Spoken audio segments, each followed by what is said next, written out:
அன்பார்ந்த சகோதரர்களே, நம்முடைய இந்த தொடர் உரை இன்றோடு முடிவுக்கு வருகிறது.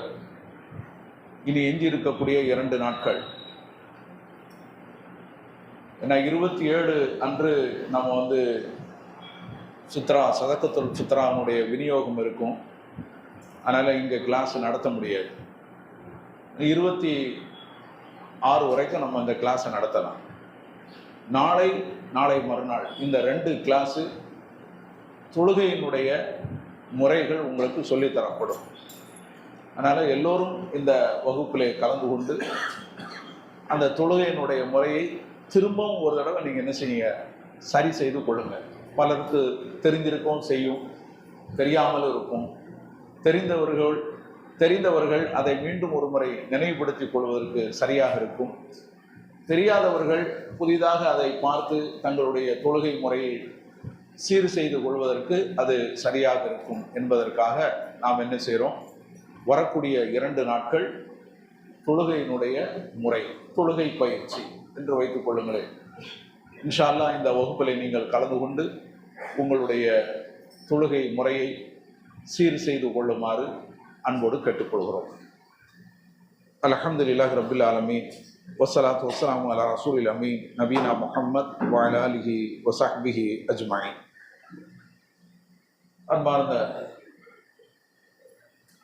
சகோதரர்களே, அல்லாஹ்வுடைய மகத்தான பேரருளால் அவனுடைய அருள் வளமிக்க ரமதானுடைய மாதத்திலே லோகர் தொழுகையை நிறைவேற்றிவிட்டு அவனுடைய வார்த்தைகளை செவியேற்பதற்காக நாம் எல்லாம் இங்கு அமர்ந்திருக்கிறோம். எல்லாம் அல்ல அல்லாஹு ஜல்லஷானு தஆலா நம் அனைவருக்கும் அவனுடைய மார்க்கத்தை புரிந்து அதன்படி நடப்பதற்கு அருள் செய்வானாக. சென்ற அமர்விலே நம்முடைய தொடர் உரையின் 3வது கட்டத்திலே நாம் அடியெடுத்து வைத்தோம். அது மறுமை சிந்தனை. மறுமை சிந்தனையை நம்முடைய மனதிலே நாம் பதித்து வைத்துக் கொள்ள வேண்டும். எந்த அளவுக்கு மறுமை சிந்தனை நம்மளுடைய உள்ளத்திலே ஆழமாக பதிந்திருக்கிறதோ அந்த அளவுக்கு நம்மளுடைய செயல்களில் மாற்றங்கள் ஏற்படும் அப்படின்னு நாம் சொன்னோம். நபிகள் நாயகம் ஸல்லல்லாஹு அலைஹி வஸல்லம் அவர்களுடைய காலத்திலே வாழ்ந்த நபி தோழர்கள் இந்த மறுமை சிந்தனையை ஆழமாக தங்களுடைய இதயத்திலே பதித்து வைத்ததனால்தான் அவர்களுடைய வாழ்விலே பல்வேறு மாறுதல்களை நாம் கண்டோம். ஜாகிலியத்தில் அவர்கள் எப்படியெல்லாம் இருந்தார்கள், அவர்களுக்கு சரியான கொள்கை தெரியாது. சிலை வணக்கமும் பல தெய்வ வணக்கமும் தான் அவர்களுக்கு தெரியும். அவர்களுடைய வழிபாடு சிலைகளுக்கு முன்னால் படு மோசமாக இருந்தது. அதே போல அவர்களுடைய கொடுக்கல் வாங்கல், அதுல வட்டி கொடுமையாக இருந்து வந்தது. அவர்கள் கடுமையாக குடித்து வந்தார்கள். ஜாகிலியத்துல முடாக்குடியர்களாக திகழ்ந்தார்கள். பெண்கள் விஷயத்தில் படுமோசமாக நடந்து கொண்டார்கள். பெண்களுக்கென்று எந்த உரிமையும் கிடையாது, எந்த கண்ணியமும் கிடையாது. ஆண்கள் பெண்களை ஏதோ ஒரு சுகம் அனுபவிக்கக்கூடிய ஒரு போக பொருளாக அவர்கள் பாவித்து வந்தார்கள். இப்படி அவர்களுடைய காலத்தில் நடந்த அநியாயங்களை, அட்டுழியங்களை, கொடுமைகளை, அறிவீனங்களை நாம் எடுத்து சொல்லிக் கொண்டே போகலாம். ஆனால் இந்த மறுமை சிந்தனை அவர்களுடைய மனதிலே ஆழமாக பதிந்த பிறகு அவை எல்லாமே இருக்கிற இடம் தெரியாம ஓடி போயிடுச்சு. பெண்களை அந்த அளவுக்கு அவர்கள் மதிக்க ஆரம்பித்து விட்டார்கள்.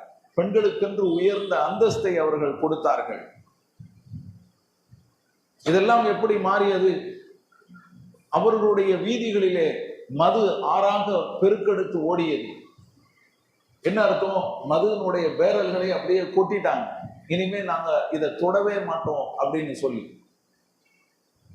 அப்போ பல தெய்வ வணக்கத்தை அவர்கள் தவிர்த்து கொண்டு ஒரே இறைவனைத்தான் வணங்க வேண்டும் என்ற கொள்கையிலே உறுதியாக அவர்கள் இருந்தார்கள்.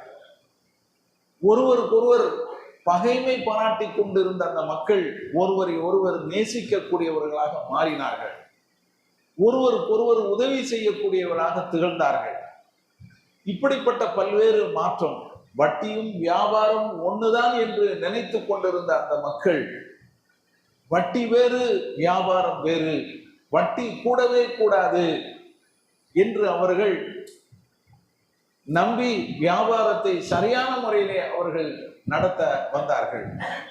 நீதி நேர்மை என்பதெல்லாம் அவர்களுடைய வாழ்க்கையிலே மிக சிறந்த ஒரு முன் உதாரணங்களாக திகழ்ந்தன. இதெல்லாம் இந்த மறுமை ஏற்படுத்திய மாற்றம். அதனாலதான் நாம இந்த மறுமையை பற்றி பேசிக்கிட்டு இருக்கிறோம். அப்ப இந்த சிந்தனையை நாம் எப்போதும் நம்மளுடைய உள்ளத்திலே பதித்து வைக்க வேண்டும் என்று சொல்கிறோம். எதனால என்று சொன்னால், ஏன்னா இந்த உலகம் என்பது எப்போதும் நிரந்தரமாக இருக்காது. நாம் வாழ்ந்து கொண்டிருக்கக்கூடிய இந்த உலகம் எப்போதும் நமக்கு நிரந்தரம் கிடையாது. இது நபிகள் நாயகம் ஸல்லல்லாஹு அலைஹி வஸல்லம் அவர்கள் சொன்னது போல ஒரு தற்காலிகமான ஒரு பயணம் தான். எப்போ நாம இந்த பயணத்தை முடித்துக் கொள்வோம் அப்படிங்கிறது யாருக்கும் தெரியாது. டைம் வந்தோட முடிச்சுட்டு போய்கிட்டே இருப்பாங்க. இதுதான் இந்த உலகத்தினுடைய நிலை. நபிகள் நாயகம் ஸல்லல்லாஹு அலைஹி வஸல்லம் அவர்கள் சொன்னதை நான் உங்களுக்கு நினைவுபடுத்துகிறேன். நேற்றைய தினத்துல நம்ம பார்த்தோம், இப்னு உமர் ரலியல்லாஹு அன்ஹு அவர்களுக்கு சொன்னாங்க, குன் ஃபித் துன்யா கஅன்னக கரீப், இந்த உலகத்துல நீ ஒரு அந்நியனை போல வாழு, அவ் ஆபிரு சபீல், அல்லது ஒரு வழிபோக்கனை போல இரு என்று சொன்னாங்க. இதெல்லாம் என்ன அர்த்தம்? இது உனக்கு நிரந்தரம் கிடையாது. இந்த உலகம் அது நீடித்து நிலைத்து நிற்கக்கூடியது கிடையாது. அது ஒரு தற்காலிகமானது அப்படிங்கிறத நபிகள் நாயகம் ஸல்லல்லாஹு அலைஹி வஸல்லம் அவர்கள் உணர்த்தினாங்க. அதே போல அல்லாஹ் திருமறை குர்ஆன்ல சொல்லி காட்டுகிறான். அதுவும் ஃபிரௌனுடைய காலத்திலே, ஃபிரௌனுடைய அந்த சமுதாயத்திலே, ஃபிரௌன் என்ற அந்த கொடுங்கோலன் அரசனுக்கு பயந்து ஒருவர் தன்னுடைய ஈமானை மறைத்து வைத்துக் கொண்டு முஸ்லிம்களுக்கு அவர் அறிவுரை சொல்வார். அதை அல்லாஹ் திருமறை குர்ஆன்ல என்ன செய்யறான், எடுத்து சொல்றான். சூரத்து மூமின் அல்லது காஃபிர் என்ற அத்தியாயம், 40வது அத்தியாயம், அதுல அவருடைய அறிவுரைகள் நிறைய வரும். அவர் சொல்வார். அதில் ஒன்றை அல்லாஹ் எடுத்து சொல்லுகிறான். யா கௌமி, அவர் சொல்லுகிறார், அந்த மூமினானவர், என்னுடைய சமுதாயமே, இன்னமா ஹாதிஹில் ஹயாத்து துன்யா மதா, இந்த உலக வாழ்க்கை இருக்கிறது இது ஒரு அற்பம். அற்பம்னா என்ன அர்த்தம்? அதாவது அது நீடித்து நிலைத்து நிற்கக்கூடியது அல்ல. அற்பமானதுங்கிறது அது போயிடும் என்பதற்காகத்தான் அப்படி சொல்லப்படும். இந்த உலக வாழ்க்கை என்பது அது ஒரு அற்பமானது. இன்னல் ஆஹிரா ஹிய தாருல் கரார், உண்மையில் மறுமை வாழ்க்கை இருக்கிறதே அதுதான் நிரந்தரமான உலகம் அப்படின்னு அவர் சொன்னார். இது அல்லாஹ் திருமறை குர்ஆன்ல சொல்லி காட்டுகிறார். அப்ப இதெல்லாம் வச்சு நம்ம பார்க்கும்போது இந்த உலகம் நிரந்தரமானது கிடையாது என்பதை நாம் புரிந்து கொள்ள முடிகிறது. சூரத்துல் அன்கபூத் 29வது அத்தியாயத்தில் அல்லாஹ் சொல்கிறான், வமா ஹாதிஹில் ஹயாத்து துன்யா இல்லா லஹு வ லஇப், இந்த உலக வாழ்க்கை வீணும் விளையாட்டுமே அன்றி வேறில்லை.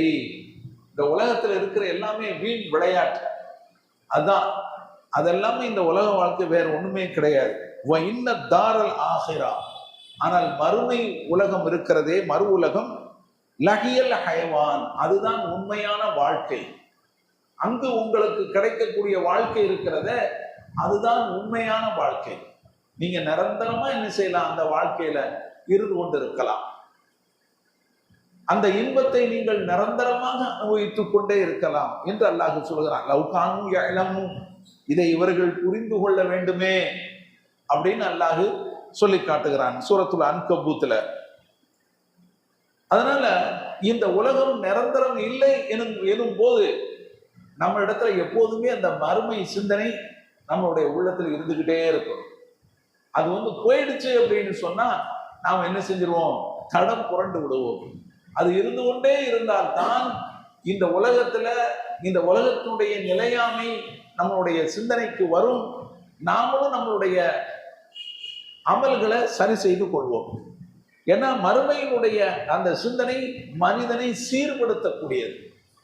மறுமை சிந்தனை மனிதனை சீர்படுத்தக்கூடியது. அல்லாஹ் சொல்கிறான், அம்மா மன் காஃப மகாம ரப்பிஹி வ நஹன் நஃப்ஸ அனில் ஹவா.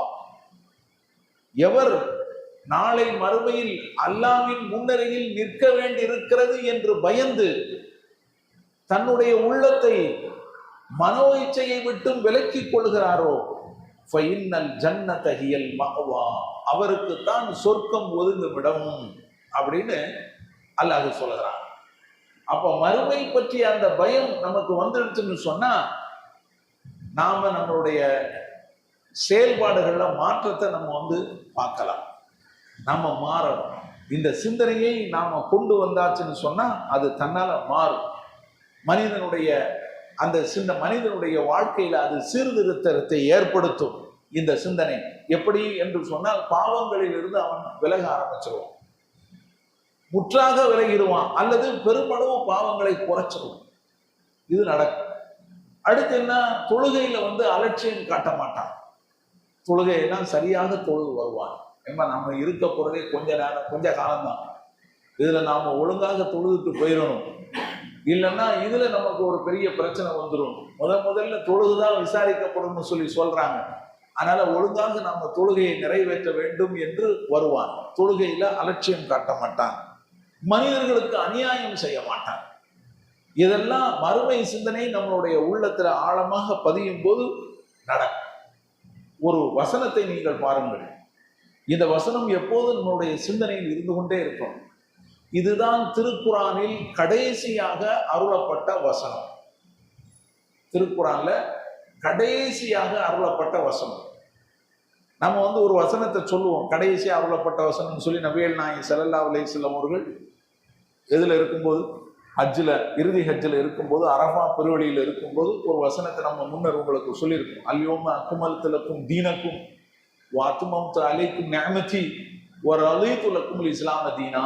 இன்றைய தினம் இந்த மார்க்கத்தை நான் உங்களுக்கு நிறைவு செய்து விட்டேன், என்னுடைய அருட்கொடைகளை உங்களுக்கு பூர்த்தியாக்கி விட்டேன், இந்த இஸ்லாத்தை உங்களுக்கு தீனாக நான் என்ன செஞ்சு விட்டேன், அங்கீகரித்து விட்டேன் அப்படின்னு அல்லாஹ் சொல்லுவான். அதுதான் கடைசி வசனம் அப்படின்னு உங்களுக்கு முன்னர் சொல்லியிருக்கும். அந்த வசனம் அருளப்பட்ட பிறகு நபிகள் நாயகம் ஸல்லல்லாஹு அலைஹி வஸல்லம் அவர்கள் 3 மாதங்கள் தான் உயிர் வாழ்ந்திருக்கிறாங்க அப்படின்னு சொன்னோம். அந்த வசனத்துக்கு பிறகு அருளப்பட்ட இந்த வசனம், இது அவ்வளவு கடைசியாக அருளப்படுது. இதுல சட்டம்லாம் ஒன்றும் கிடையாது, எந்த சட்ட திட்டங்கள்லாம் இதுல கிடையாது. அது கடைசி வசனம். ஏன் அதை சொல்றாங்க? நான் முன்னர் சொன்ன அந்த வசனத்தை இன்றைய தினம் நான் பூர்த்தி ஆக்கி விட்டேன் அப்படின்னு. அப்ப அதுக்கு பிறகு ஏன் இந்த வசனம் அருளப்படுது? இந்த வசனத்துல அல்லாஹ் ஒரு பெரிய சட்ட திட்டங்களை சொல்றானா? ஒண்ணும் கிடையாது. ஒரு விஷயத்தை அல்லாஹ் என்ன செய்யறான்? உணர்த்துகிறான், ஞாபகப்படுத்துகிறான். அது என்ன அப்படின்னு சொன்னா, வத்தகு யௌமன், அந்த நாளை நீங்கள் பயந்து கொள்ளுங்கள், துர்ஜஊன ஃபீஹி இலல்லாஹ், அந்த நாளில் நீங்கள் அல்லாஹ்வின் பக்கம் திரும்ப கொண்டு வரப்படுவீர்கள், அந்த நாளை நீங்கள் பயந்து கொள்ளுங்கள் அப்படின்னு அல்லாஹ் சொல்கிறான். அந்த நாளிலே நீங்கள் அல்லாஹ்வின் பக்கம் திரும்ப கொண்டு வரப்படுவீர்கள். இந்த உலகத்தோடு உங்களுடைய வாழ்க்கை முடிந்து விட போவது கிடையாது. அந்த நாளில் நீங்கள் திரும்ப கொண்டு வரப்படுவீர்கள். சும்ம துவஃபா குல்லு நஃப்ஸின் மா கஸபத் வஹும் லா யுظلمون. பிறகு ஒவ்வொரு மனிதனுக்கும் அவன் செய்ததற்கான அந்த பலன், அந்த கூலி முழுமையாக கொடுக்கப்பட்டு விடும். அவர்கள் அநீதி இழைக்கப்பட மாட்டார்கள். இந்த உலகத்துல யார் யார் என்ன செய்யறாங்களோ அதற்கான கூலி முழுமையாக தரப்படும். நன்மை செய்தால் அதற்கான நன்மை, தீமை செய்தால் அதற்கான தீமை முழுமையாக அல்லாஹ் கொடுத்துருவான். அவர்கள் சிறிதளவும் அநீதி இழைக்கப்பட மாட்டார்கள் அப்படின்னு சொல்லி அல்லாஹ் என்ன செய்யறான்? இந்த வசனத்துல சொல்றான். சூரத்துல் பக்ராவில் 2வது அத்தியாயத்துல 281வது வசனமாக இது இடம்பெற்றிருக்கிறது. இந்த வசனம் நம்மளுடைய சிந்தனையில எப்போதும் இருந்து வரக்கூடிய வசனம் இருக்க வேண்டும். எனவே ஒவ்வொரு முஸ்லீமும் தினமும் தன்னை கேள்வி கேட்கணும். ஒவ்வொரு முஸ்லீம் என்ன செய்யணும்? தினமும் தன்னை கேள்வி கேட்கணும். நான் இறந்து விட்டால் நான் என்னோடு எடுத்து செல்லக்கூடியது எது? நான் எதை எடுத்து செல்ல போகிறேன்? நான் மரணித்து விட்டால் என்னோடு நான் அழைத்து செல்வது எதை? என்னுடைய சொந்த பந்தங்களை கூட கூட்டிட்டு போயிடுவேனா? எதை நான் கொண்டு போக போறேன் அப்படிங்கிறத ஒவ்வொரு மனிதனும் தினசரி கேள்வி கேட்கணும், தன்னைத்தானே கேள்வி கேட்கணும். அதே போல என்னுடைய இந்த அமல், நான் செய்து கொண்டிருக்கக்கூடிய இந்த அமல் மறுமைக்கு போதுமாகுமா, போதுமானதாக இருக்குமா அப்படிங்கிறத என்ன செய்யணும்? தினசரி கேள்வி கேட்கணும். இன்னைக்கு நம்ம என்ன செஞ்சிருக்கிறோம், நாளைக்கு என்ன கொண்டு போக போறோம், இன்னைக்கு நாம பண்ணிக்கிட்டு இருக்கிறது இது மறுமைக்கு போதுமா அப்படிங்கிறதெல்லாம் நாம் என்ன செய்யணும்? தினசரி ஒவ்வொரு முஸ்லிமும் இந்த கேள்வியை அவன் கேட்டுக்கொண்டே இருக்க வேண்டும். எனவே எந்த மனிதன் மறுமை சிந்தனையை உள்ளத்திலே இருத்தி வைத்து கொண்டு அதை சிந்தனையோடு வாழ்கிறானோ அவன் இந்த உலகத்தை என்ன செய்வான்? சரியாக பயன்படுத்துவான். இந்த உலக வாழ்க்கையை அவன் கரெக்டாக சரியான முறையில, நேர்மையான முறையில இந்த உலகத்தை அவன் பயன்படுத்துவான். எனவே எல்லாம் வல்ல அல்லாஹ் ஜல்லஷானு தஆலா நம் அனைவருக்கும் மறுமை சிந்தனையை தந்து நம்மளுடைய வாழ்க்கையை சீரமைப்பானாக. வாஹிர் தஅவானா அல்ஹம்துலில்லாஹி ரப்பில் ஆலமீன். அஸ்ஸலாமு அலைக்கும் வரஹ்மத்துல்லாஹி வபரகாத்துஹு. சுப்ஹான